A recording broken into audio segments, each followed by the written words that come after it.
While we might direct the majority of our discussion and guidance about financial exploitation prevention to a senior audience, let's not exclude family members and loved ones, especially young adults, from the conversation. While they too are vulnerable to becoming a victim, they also can be an invaluable safeguard to an aging parent or grandparent, protecting them from scams and fraud. Joining me is Dr. Linda McKenna Gulyn, Professor of Psychology at Marymount University in Arlington, Virginia.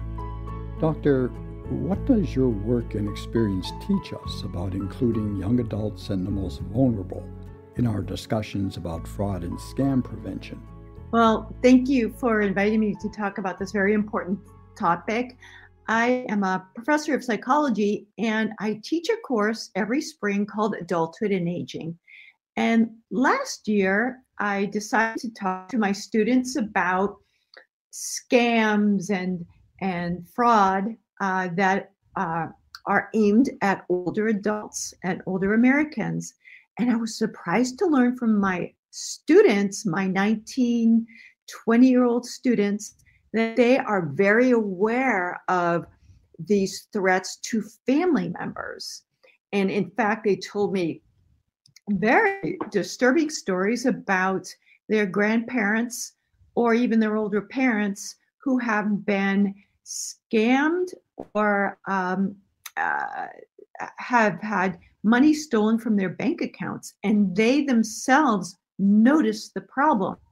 So it got us to talking about, well, maybe any campaign that we have directed at protecting our older Americans needs to be opened up, and these campaigns need to be directed toward all members of families, in particular households where there's multi-generational family members living there.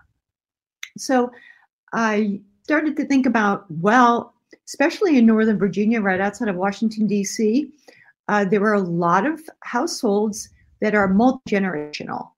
And a lot of our households here in Northern Virginia are families, Hispanic families, who come from a variety of countries in Central and South America.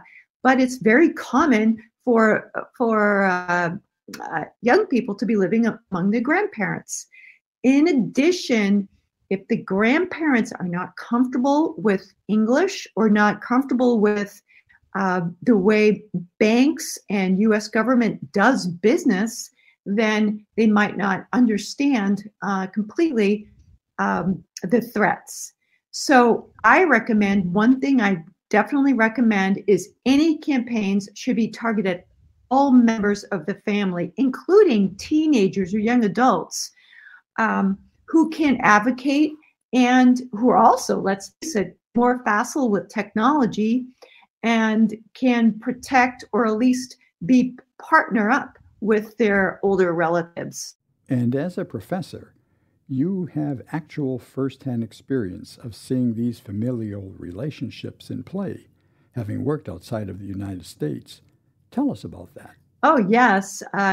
It's really interesting when we think about how most of us live in the U.S. We're very private. Our households are private. We encourage young people to move off on their own, become independent.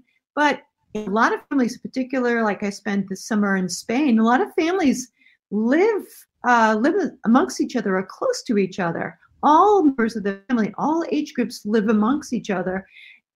Therefore, I think that any messages that are aimed at older family members should also be accessible to the younger family members who can advocate for their older.